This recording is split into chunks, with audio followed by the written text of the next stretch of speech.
गए जिन पर अजीब वो गरीब नकूश बने हुए थे।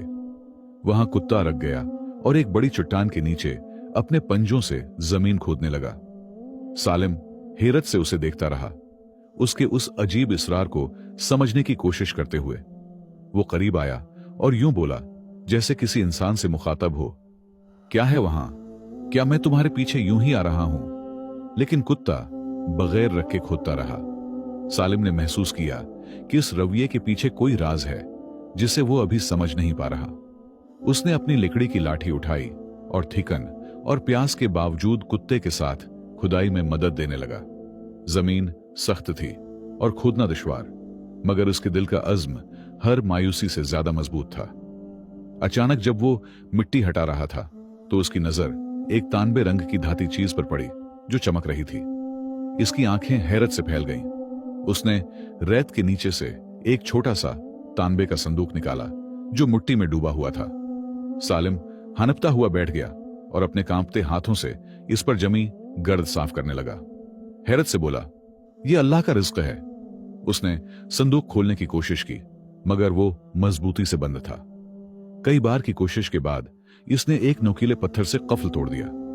वो आहिस्ता आहिस्ता ढक्कन खोलने लगा, ये सोचते हुए कि शायद उसमें सोना या ज़ीवरात होंगे, मगर जो उसने देखा वो इससे भी ज्यादा अजीब था। संदूक के अंदर एक पुराना जर्द माइल कागज था, निहायत एहतियात से तय किया हुआ, जिस पर अजीब व गरीब नक्श व नुगार और नाकाबिले फहम लकीरें बनी हुई थीं। इसने उसे आंखों के सामने उठाया और एहतियात से गर्द झाड़ी। वो एक नक्शा था। सालिम ने उसे देर तक देखा। इब्तिदा में वो उसका मतलब न समझ सका, मगर उसके अंदर से एक आवाज आई कि यह आम कागज नहीं, शायद यह किसी अजीम राज का रास्ता है या किसी नए मकदर की निशानी। उसने कुत्ते की तरफ देखा जो अपना काम पूरा करके खामोशी से उसके पास बैठा था।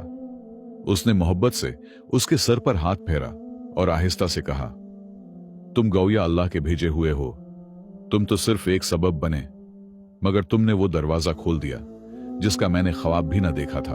उसने नक्शा गुरूब आफताब की रोशनी में बुलंद किया। हवा इसके किनारों को आहिस्तगी से छू रही थी, जैसे उसे सरगोशी कर रही हो कि उम्मीद अभी जिंदा है। इसी लम्हे सालिम के अंदर कुछ बदल गया। वो कल वाला टूटा हुआ गरीब आदमी ना रहा, बल्कि एक ऐसा शख्स बन गया जिसके पास मकसद था, राज था और आगे बढ़ होने की वजह थी। शायद अल्लाह ने उसे अभी माल ना दिया था, मगर उससे ज्यादा कीमती चीज अता की थी, नई उम्मीद। उसने अपने फटे हुए हाथों से चट्टान के नक्श को छुआ और वो तमाम रातें याद की जो उसने नक्शे का भेद समझने में गुजारे, और वो हर दर्द जो उसने सब कुछ खोने के बाद सहा था। उसने आसमान की तरफ देखा और सरगोशी की, कुने लगी, जैसे एक ऐसे शख्स के इरादे के सामने झुक रही हो जिसके पास खोने को कुछ नहीं। रब, अगर ये रास्ता तूने मेरे लिए लिखा है तो मुझे उसे पूरा करने की ताकत भी दे। उसने लोहे की सुलाख चट्टान के किनारे में गाड़ दी और पूरी कुव्वत से जोर लगाया। चट्टान कराहने लगी जैसे सदियों पुराने राज की मुहाफिज हो। फिर एक अजीब सी आवाज गूंजी जो खामोश वादी में फैल गई। गर्द उड़ने लगी और जमीन लर्ज उठी। आहिस्ता आहिस्ता चट्टान सरत था। इसके पीछे एक तंग रास्ता जाहिर हुआ जो घप अंधेरे में डूबा हुआ था और कदीम जमीन की खुशबू दे रहा था। सालिम एक लम्हा ठहरा, फिर अपनी तेल की चिराग जलाई और अंदर दाखिल हो गया। हर कदम की बाजगश्त उसे 2 बार सुनाई देती। एक बार गार की दीवारों से